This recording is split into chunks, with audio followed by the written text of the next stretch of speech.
So I'm Fernando Martinez, yes, most of you know, and I'm a graphic designer. I've been in Australia for 7 years now. I'm originally from Venezuela, um, and I came here to Australia without the plan of staying in Australia, but I ended up liking it so much that I decided to stay. And then yeah, just years have gone by, and I'm still here, and I'm still loving it, and I'm still a graphic designer. So in my perspective, I think I've done well.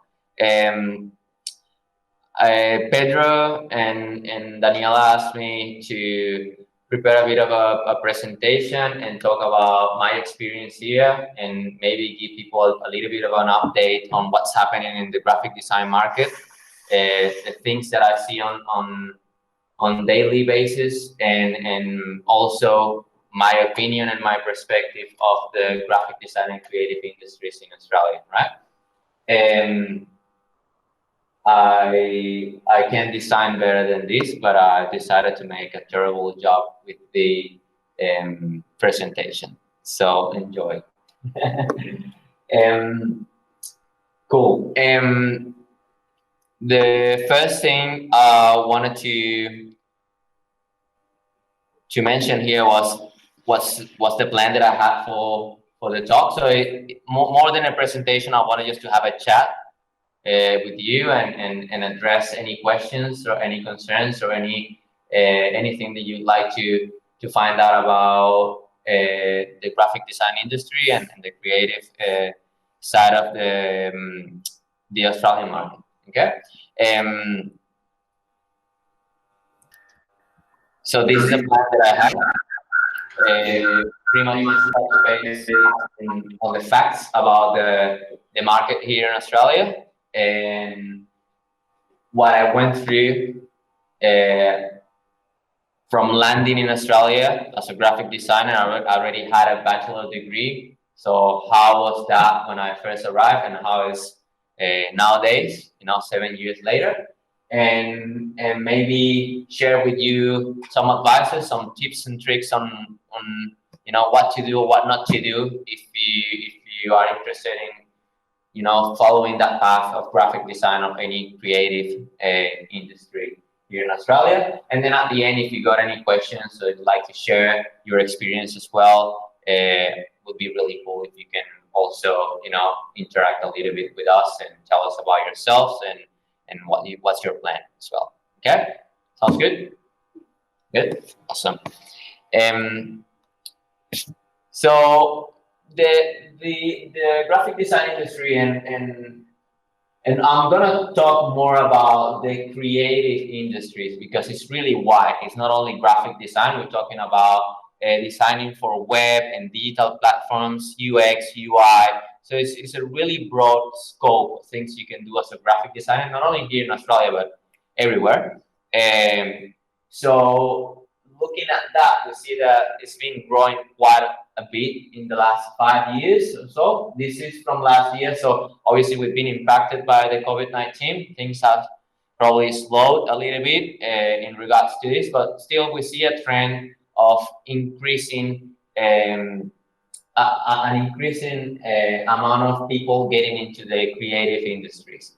And for us, that's I think good news because it means we're in demand, and it means there will be job offers only by getting into Indeed or Job Seeker. You see the job openings for that broad scope of creative industries is actually pretty good compared to other industries.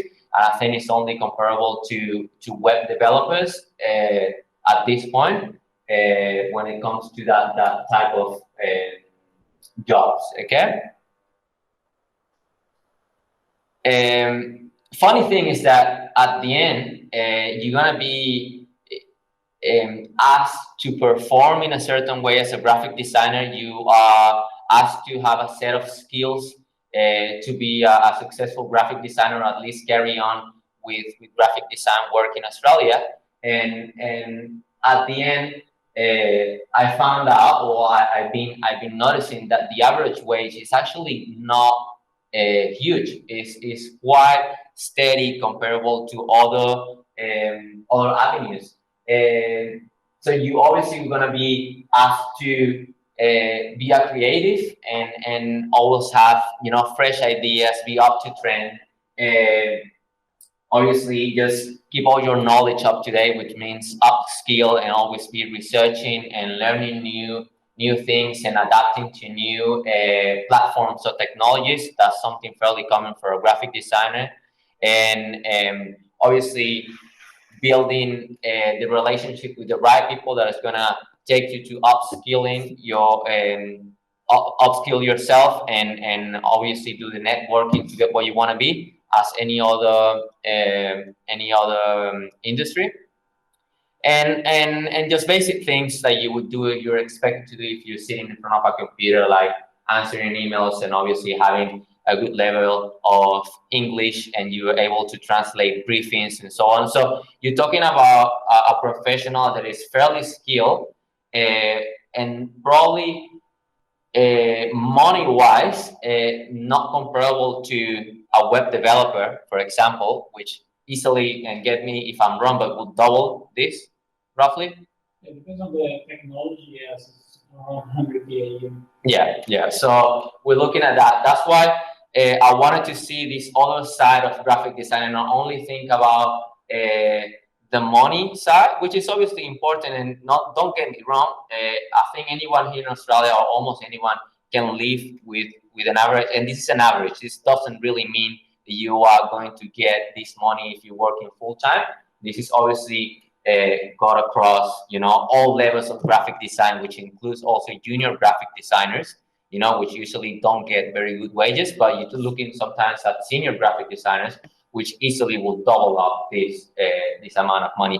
But the thing I wanted to focus here today is not so much on how much money you're gonna make as a graphic designer, because that's a debate. You can get really high in graphic design as you can get in any industry, and you can make amazing money, or you cannot. All those are possibilities. But what I wanted to see, the perspective I wanted to see, is the fact that you are gonna have a desired skill for many industries, not only for the creative industry, but if you see, we're talking about just then how a paramedic school, they hire a full-time graphic designer because the need for content and digital platforms are really hungry for graphic design.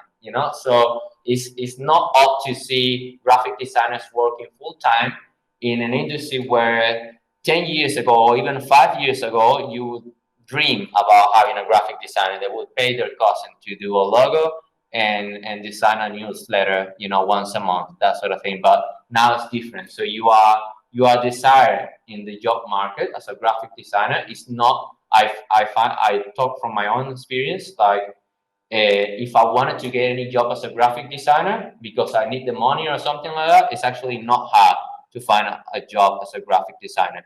And the main thing for me is also the fact that you got options. You can decide that you want to go your own way and you want to broaden your scope as a graphic designer and take a specific avenue, like, I don't know, motion graphics or illustration, and do it from home, or decide you want to do a part-time job as an in-house graphic designer and do a freelance for the other half. And personally, those are the times where I find most fulfilling, and I also made the best money because you pick and choose, and you can sell yourself with what you like to do, and if you're good at it, money comes after that. So the main thing to me for choosing a creative career is the fact that you've got options, and you not only here in Australia, I mean all over the world. And secondly, the fact that you are working with something that you are passionate about, if you are, because that's my experience as well. If I'm passionate about using my creativity and I have options in the table to use that, then I might as well. So that's to me the first perspective that I see graphic design as a professional here in Australia, more than how much money I'm gonna make, because in Australia you can make money with almost anything, and you can make a decent living out of almost anything here. It's fairly stable. We don't see dramatic changes in between industries as in other countries. You can stop me if I'm talking too much, so I tend to do that.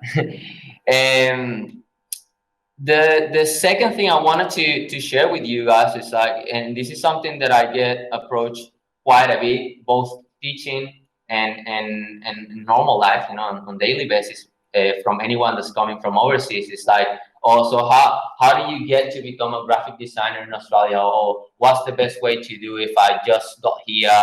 You know, probably my English is not the best. I haven't had a lot of experience here in Australia. So what's the approach? Well, the answer to that is obviously no answer, because you can approach it from anywhere, and it all depends on your personal story and what you're willing or you've done in the past. But the first thing that I think I found as a game changer to me was you actually decided that I wanted to stay in Australia.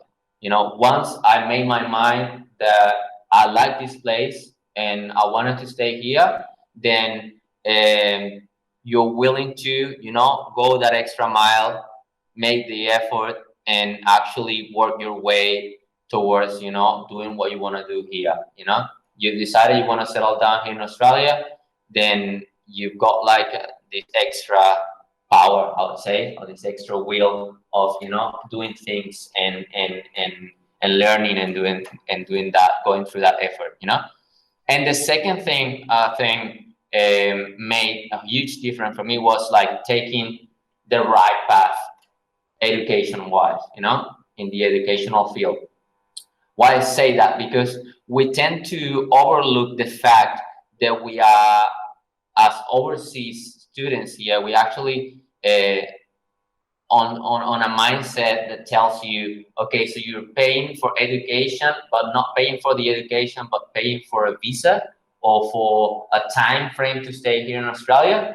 Where I think it should be approached the other way. You know, if you are getting a visa as a student, you actually paying for education. You know, you're actually paying to learn, to do something. So instead of choosing the path that I wanted to choose in education based on a visa, I would, you know, choose it because why do I want to learn, you know, and what are my options? And based on that, those options, even though if I cannot do a graphic design, you know, advanced diploma when I first landed in Australia, at least something that gets me into that direction. Me personally, when I first got here, I chose marketing because I felt that somehow I already had a bachelor degree in Venezuela. So I went to university for 5 years. I got that degree, then I got here. So how can I upskill from here?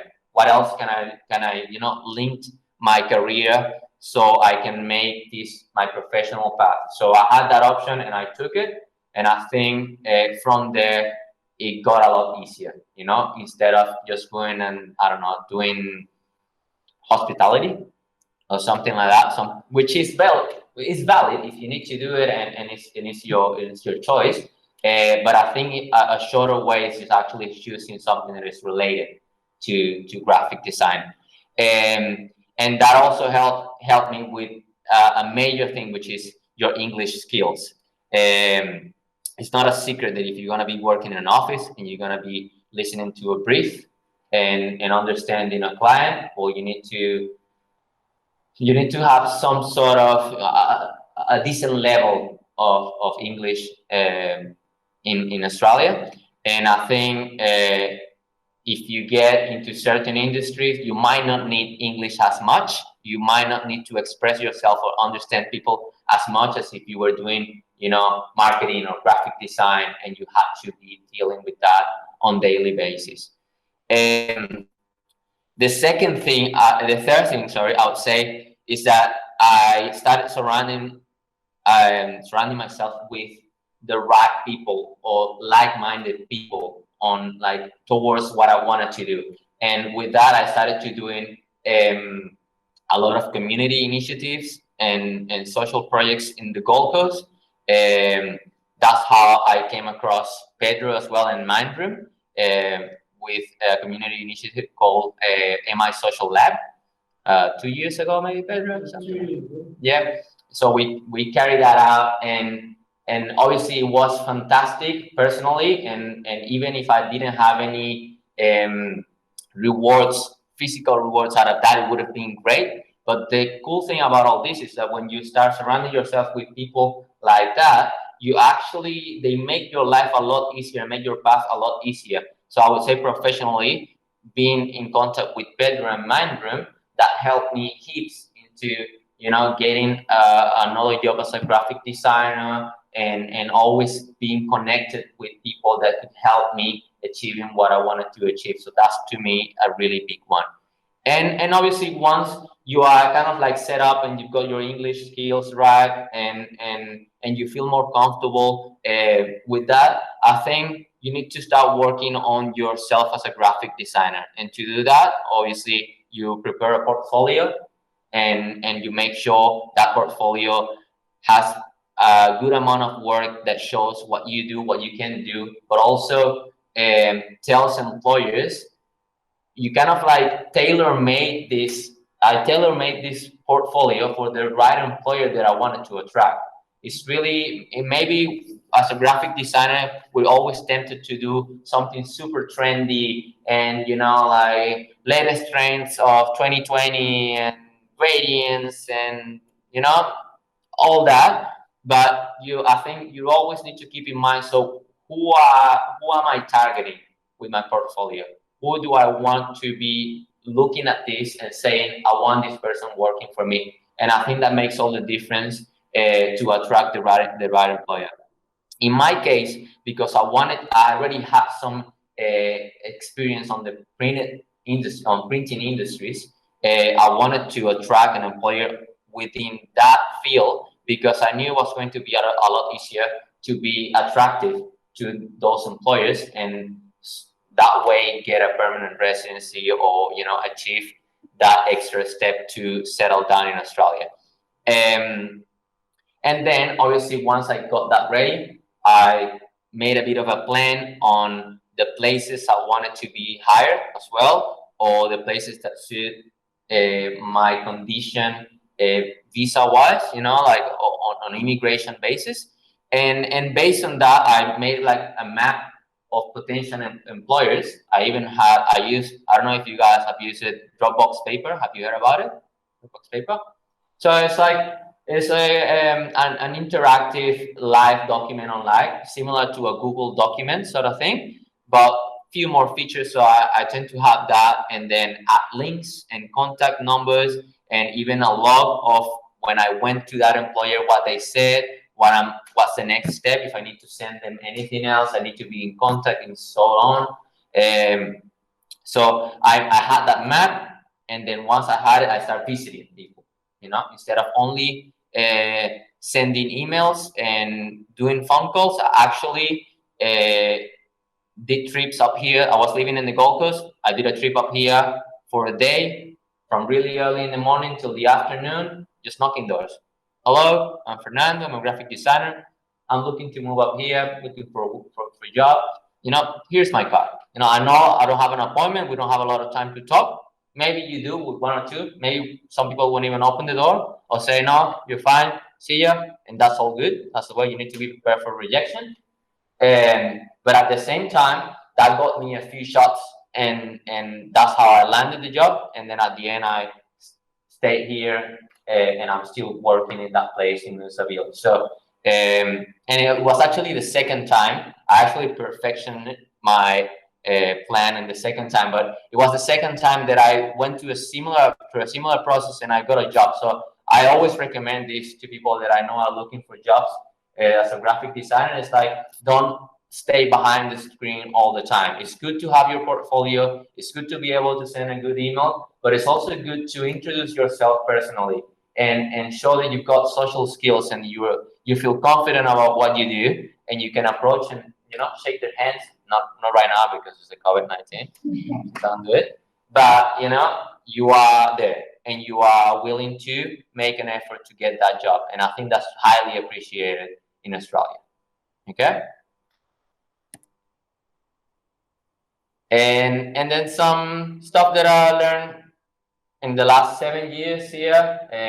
I've been through really bad employers, really good ones. I've been through a couple of places where I worked for free as well, with the promises of a full-time job, or being really naive sometimes and thinking, look, if I do this for free for this guy, or maybe he will hire me because he's a good person, and then you end up working for a month for free and just walk away and nothing happened.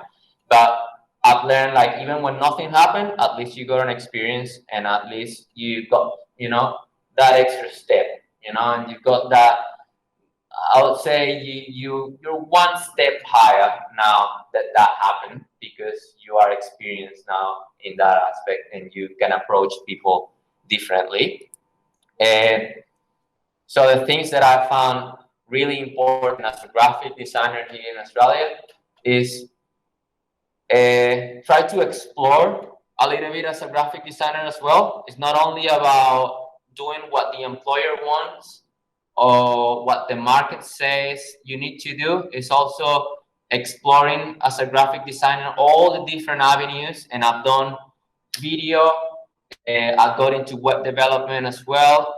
And that's something I really wanted to mention in a little bit. But exploring that allows you to actually find something that you enjoy and you're passionate about. And once you're passionate about that thing, it's only a matter of time until you become good at it, because you are willing to put time and effort into it. So it's natural that if you find something that you like, you're gonna study that, you're gonna prepare yourself, and you're gonna end up being someone who's good at it.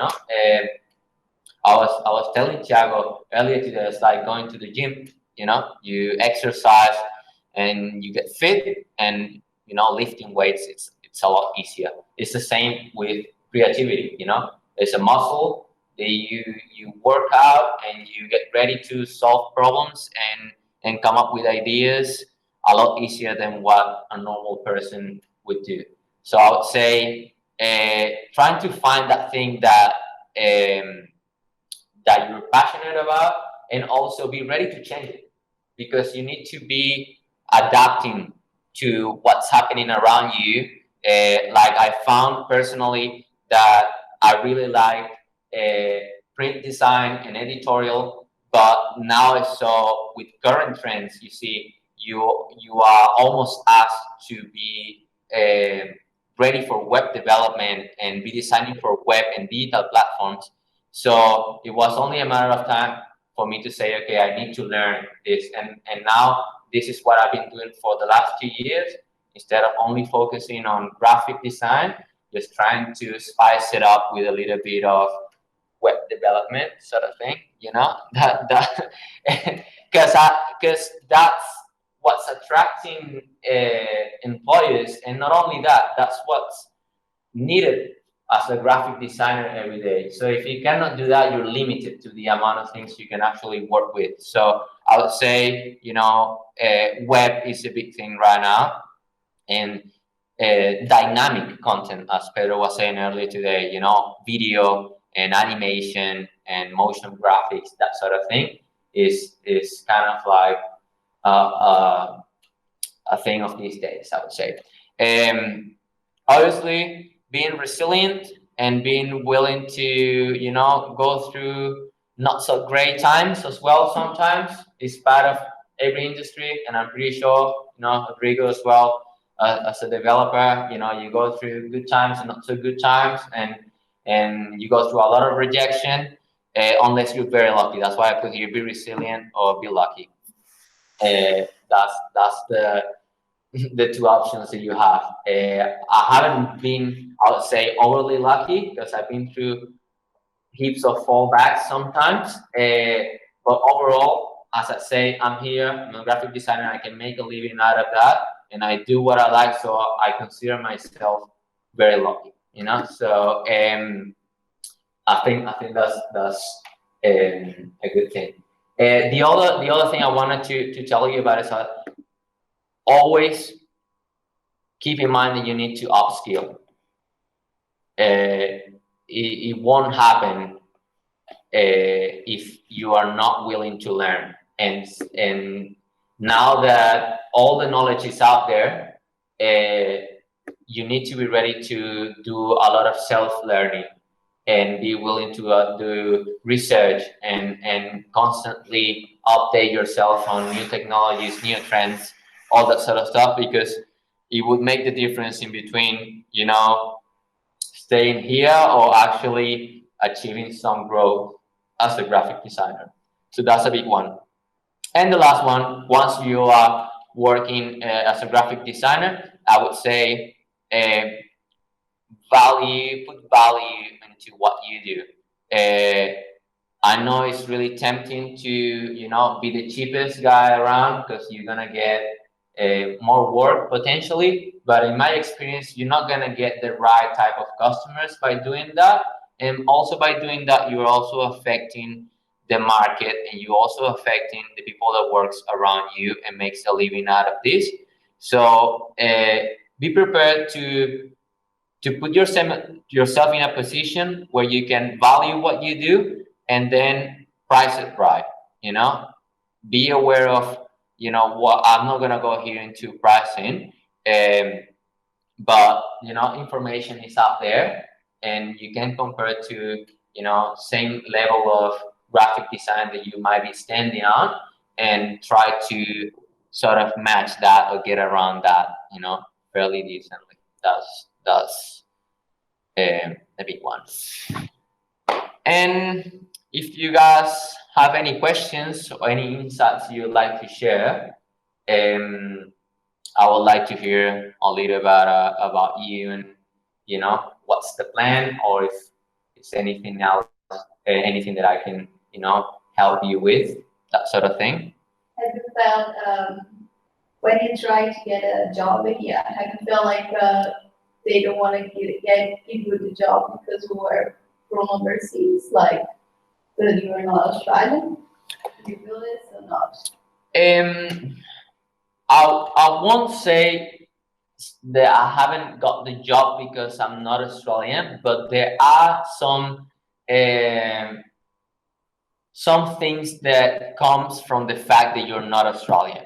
Okay, so for example, in the first job that I got here as a graphic designer, at that point I was working in a kitchen, washing dishes when I first arrived to Australia, but I was already trying to find something.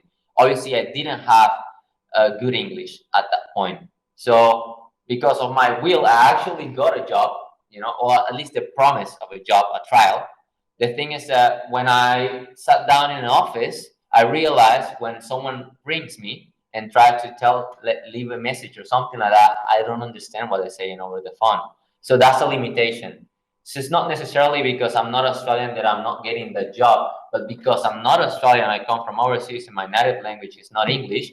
I was not ready at that point to be sitting in an office and understanding a briefing from a client and translating that into work. So yes, there are some limitations. Obviously, you'll find every kind of people, not only here in Australia, everywhere, that might be affected by the fact that you are from overseas. But overall, I think it's more about if you've got the skills and the knowledge and you can show that, there's no reason why you cannot compete with an Australian to get a job. I don't see why not. Yeah. If I'm starting my career now as a graphic designer, what do you recommend? Where should I start? I think firstly, I would say find a way to get the basics as like for graphic design. Maybe a little bit of research and self-learning about what's involved in being a graphic designer, and really understanding, what would be your role as a graphic designer. And I would say get in some sort of platform that can teach you or guide you at the beginning on, at least the basics, because there's a lot that you can learn online and there's a lot of information out there, but it's really hard to make good sense of it in a way that you can get good basics. And I think for that, I would say finding a tutor or a trainer or some sort of vocational course is always a good idea. Not only because you're gonna become the perfect graphic designer out of that, but it might give you a guidance and some basis to then develop yourself as a graphic designer. I think I see that because it was little bit different from me because I jumped like straight to university and did 5 years on that. But if I was arriving to Australia without that degree, I would say I would educate myself or get into a course on graphic design and then decide, okay, I'm ready to expand on this area or another area. Yeah, does that make sense? Yes. For me, that's great, special for me and for the people who are a graphic designer now and they wanna perhaps specialize because now, as you say, now we have too many areas inside of the creativity in the industry. It's not only graphic design itself. We're talking about the user interface experts, user experience experts. We're talking about web development. Out of those areas, which one do you think it is?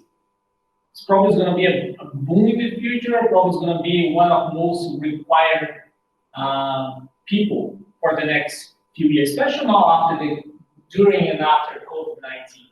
What, in your opinion, what would be those? Data. Yeah, no questions about that.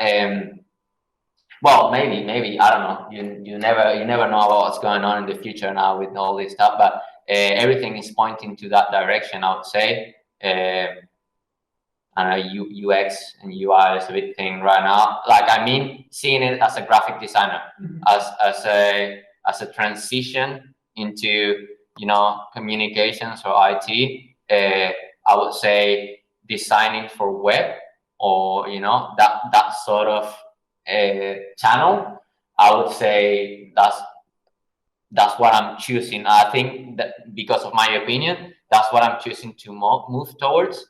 Is being a graphic designer, but also not understanding development and coding and all that aspect. Because I think if you look at numbers and you see trends, I think that's where everything is moving towards at the moment. I would say, yeah. I believe it because I'm graduated in marketing and advertising, Brazil, and nowadays I can see that. Because of the technology, a lot of people make their own logos, their own designs when they are like small business. And I see that for you make the difference, you kind of all need to go like to web. So I know I'm a graphic designer, but I go to web and I know this, or I go to the video, so I have all this. Or it's like more simple design and go to ads and marketing and social media. It's what I haven't seen, like searching for jobs or what people need, like what they are missing, because I think it's like this tree. You always need to know something else. Yeah, and also it all depends also how you market yourself and how you position yourself in the market, because the bread and butter, like small businesses, they're probably not looking at hiring a graphic designer for stuff like getting a logo, or maybe not willing to pay what it's worth. But there's still, and don't get me wrong, even if you don't get into web or anything like that, there is still, a lot of space for being in branding, and they're still out there, branding offices charging 20 grand for a logo. No problem, and people paying for it, like no questions about that. I know, and I've seen these studios here going on in Australia. It does happen, and you see still people paying for it, and even like I was reading today on my class, you get people paying $100,000 for you to design for a studio to design a font face, a font, so. There is a space for that as well. It's not, web is not the only avenue, but I would say in the common day, in what you see on every day on daily basis, yeah, I would say all that industry is a big thing. So it's a lot more space there. And probably know this, we are recording this presentation and we have two people online here. I asked them if they got any questions, but I know that we have a lot of people from overseas willing to come to Australia, hopefully as soon as possible, as soon as they can. The COVID situation is sorted. How is and most of them they wonder how is the market in Australia? Now we look at two countries and see that actually graphic design is something that is always increasing. And but if you have to give them a tip about guys, come to Australia and you're gonna be okay if you do this and if you do that. You gave a lot of tips, but what would be a short recommendation for you for people who want to come to Australia? If you had to give one recommendation to join to continue working as a graphic designer. Man, hard one. One recommendation I would say. Prepare before you come here in regards to the language, so you don't have to go through that gap because it's a big one. So I would say get your English skills ready. Prepare a really good portfolio as well, because I've seen people that even when they don't have all of the English skills, but they come from a place in South America or in Europe and they've been working for a decent sized studio, or they've been doing great freelancing work and they have really good portfolios, they land jobs really quick as well. And the employer is almost willing to oversee the fact that you won't be as good in English, but man, look at that guy's portfolio. You know, it fits what I want to do here, and and getting someone of that level here in Australia is gonna cost me double. You know, so this guy's coming here fresh. So I'm not saying it's an ideal situation, not getting enough money for what you're doing, but if you just arrive into Australia and you're getting, you know, a good job with, you know, a decent wage, the employer is going to be on a win-win situation and might overlook the fact that you don't know the Australian slang, you know, and that's fine. Until you get it, you will get it. Where if you build a portfolio and you've got the experience, that's really hard to achieve. So get your portfolio right, use your experience, and get your English skills right. I would say that's more than one advice. Yeah, well, that's beautiful. You said that you plan your life to get what you want. Man. You got okay, that's my goal. That's what I want from Australia in terms of become a permanent resident. And you map it out and you have your challenge and you move ahead and continue always looking to that target at the end. Once you got that target, how did you feel about looking back on your journey and improving the English, getting to know people? What was your feeling when now I'm working as a graphic designer, employed as a graphic designer, and also I got the permanent resident. That was my as a graphic designer because of my graphic design skill. What was your feeling? Or what is your feeling still? Yeah. It's funny because we're funny as human beings. Like you feel like you're gonna get to one point and it's gonna be all good, but it's actually you're always looking out for something else. And the thing with me is that I had this conversation with other people that already got their permanent residency after years of struggling, and they feel like, man, I feel this emptiness inside of me. And I don't know what to do next. I don't know what's next. And I need to get a house right now and have 3 kids because I have nothing. Where me personally, I think I'm like nowhere near where I want to be. And I don't have that feeling of relief that I've done it. I'm looking up for what's my next step. And, in short term, at least, because I'm really hard to plan in a really long term, but in a short term, I'm kind of like feeling there is a lot more for me to do anyway, because I'm not, the greatest graphic design in earth, and and I'm not expected to be, but I know there will always be something else to look out for, and that's the way it is, the challenge. There is a question here from Google. It's a bit specific, but I'm gonna try to make it a little bit more general.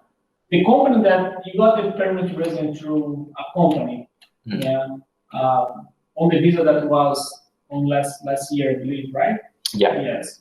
How many people does this, is a big company, is a small company?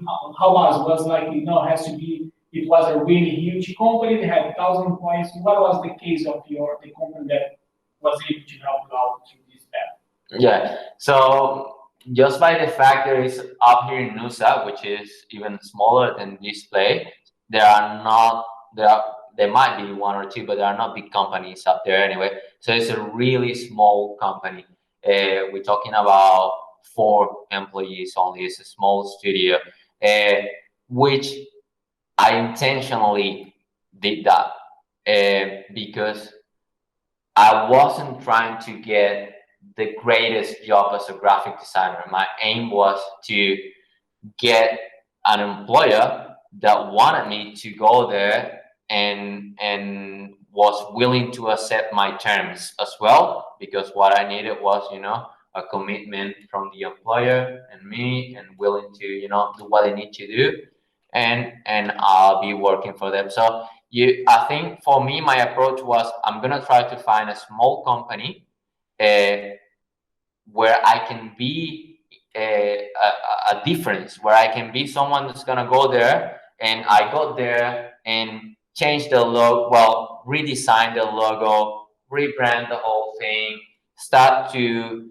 set up new processes on how the workflows around the company, new communication channels, try to change a little bit of the culture of the company, and that's what's been appreciated there, and that's the reason why I got the residency. I think because if I was doing, you know, a massive company and being, you know, 1 out of 1,000, it might be a lot harder to be spot and you know, them willing to be a sponsor and do everything they need to do for me to get the permanent residency. So it is a small company. Yeah. You guys got any questions? Not at the moment. All good. Yeah. Yes. So for those, he didn't introduce himself that quite well. So I met Fernando 2 or 3 years ago, around that. Yeah. And Fernando, he actually is a great graphic designer. Not just as a person, no, he's an amazing human, but he's actually, his graphic design was really nice and really inspiring and really different than most things I've seen. And he's still doing some work for us as a graphic designer, maybe not what he loves to do, but he always comes with nice ideas. And something that he said, in my opinion, that's valid for any area, any field of any industry you work for, is surround yourself with people who have the same mindset, you know. And the idea of, you know, having this meeting here as well is you guys can also meet each other, because, you know, we have another graphic designer, we have another graphic designer, and another graphic designer, and you guys all live in the same area. So why not working together and having a meeting together and think together ahead, or even studying together new technologies or new needs in the market. So that's what I have to say here about, and that's what Fernando always did. He always put people together, and always continue putting people together. And even though we had our challenge, and we're always gonna have our challenge, you know, we always put humans first, and then we put ideas together, and then just make this connection. So I want to say thank you for Fernando for coming here from Louisville all the way to Mindroom Innovation, give his speech and talk a little bit about his background. If you guys got any more questions, I'm not sure if we have any more questions here. Yes, I got one more from. Yeah, before you go with that one, I think that fact about surrounding yourself with the right people, I think that makes a bigger difference than actually finding an employer if you're trying to stay here in Australia. A lot of people praise employers a lot, like if that was the only thing that is gonna get you settled here in Australia, where I think personally, in my experience, the whole difference was actually finding the right people in my path to get me to a place where I can go and find an employer. There is a whole way behind that moment that to me was way more important and crucial than actually walking into a place that wants to hire me and give me a sponsorship. When I met Pedro, I was almost leaving Australia, and I was giving up because I had a fallback with a visa and everything, and then because we team up and did that community initiative, I was able to stay here, and then eventually get to the point when I was able to stay. So it is one of the main things, to be honest. Yeah. That's great. Victoria, she's joined us and she got a question. She was wondering how much a beginner freelance graphic designer should charge in Australia, like per hour. What's the price? I know it's hard for us to price something, but if you have to price per hour for someone who is starting the career and being working as a graphic designer, but in the beginner level, what is the price you'd say? It's hard to say because I'm on the side that says do not price your work as a graphic designer per hour. That's my personal approach. I look at every project differently, and this is only for what I've learned from my personal experience in the times that I've been losing money working. Is some of those times is when I decided I was going to work out the price of a project based on this is gonna take me 10 hours and my hourly rate is $30, and so this is this much. Those times I think did not work for me. So in my personal experience, instead of focusing too much in how much is my hourly rate, is actually seeing a project as a whole and understanding, obviously, with your own experience and being very rational about, this is going to take such effort and the responsibility behind this job is such. So for that reason, this project is worth so much. I think an hourly rate for a junior graphic designer can be found online, at least an average like the ones I gave, but it would be around $30 an hour if I'm not wrong. Yes, it's something around there, and then you start going on from there to a senior graphic designer, which on the right location and with the right employer should go over $50 an hour. But that's really hard to say. It depends, as you say, it depends on the type of a job and the responsibility behind the job. That's something really important, is what is your accountability in that project to deliver that design content, and what you are putting, you're putting your name after that, in your work. I think with charging per hour is few things different. Like we are talking about on ABN or tax file number. Because ABN, you have to pay your own superannuation, you have to pay your tax, you have to pay a few more things. So it's hard to say what's the perfect hourly rate for each one. I think, in my opinion, for all the graphic designers that work, I rather hire someone for a project, and they can deliver that project for me, and they give me the price for that project, and actually pay the price per hour. Because there are a few jobs they're gonna deliver to me that may take them 20 minutes, and if I pay them $30 an hour, they work only 20 minutes, they're going to pay them $10 is not fair, because it took them 10, 12, 15 years to gain that knowledge to deliver that to me in 20 minutes. So it's really important to think about the accountability and the responsibility behind the project to price your project. Yeah.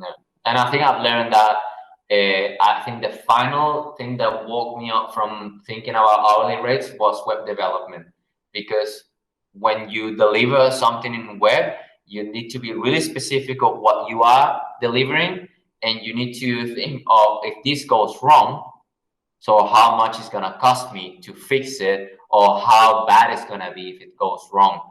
You might not have the same level of responsibility with some jobs in graphic design, but it can be very similar at the same time. How many people are going to be looking at my design, what type of client I'm dealing with, and what's the final outlet from what I'm doing, And sometimes you might find that, you really enjoy what you're doing, and it's a project you want to be involved, and you're willing to drop the price on that project because you want to be involved. Sometimes that happens, and that's okay. You know, you got your own work ethics, but I think hourly rates are a really tricky thing for graphic design. Design and this creative area, and also photography, because I work with that. It's really hard. You would decide your price per hour, because sometimes you can get something really fast because everything that you have learned in the past,